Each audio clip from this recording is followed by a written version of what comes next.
drugarice, ćao Pekice. Ćao. Na početku ovog razgovora čestitke za ovu fantastičnu utakmicu. Hvala. 3:0 za vas, ubedljivije nije moglo da bude. Molim vas, recite mi kako se osjećate.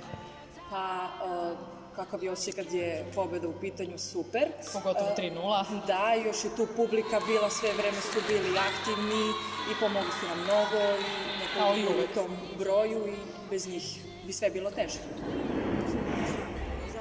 Mislim, u zadnjem setu jeste, promenila sam poziciju, ali Da, to je zanimljivo, trener je hteo malo da eksperimentiše, pa te je stavio na poziciju korektora. Da, ali nije mi nešto išlo, ali sa igračice su mi pomogle i...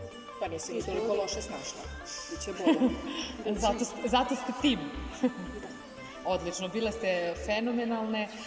Recite mi, sledeća utakmica Zaječar. Zaječar, da, idemo sledeće nedelje za Zaječar i tu se isto nadamo, mislim, kvalitetnoj igri, prijem da bude servis, svi elementi da budu na nivou i posle greške uvek da idemo dalje i da guramo i da se bodrimo i podržavamo međusobno. Odlično.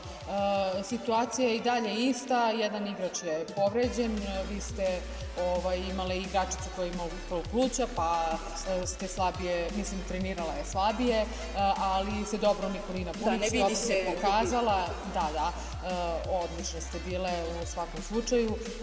Sada treninzi. Treninzi isto kao i do sada, čvrsto i naporno i damo svoj maksimum. Odlično, svaka vam čast.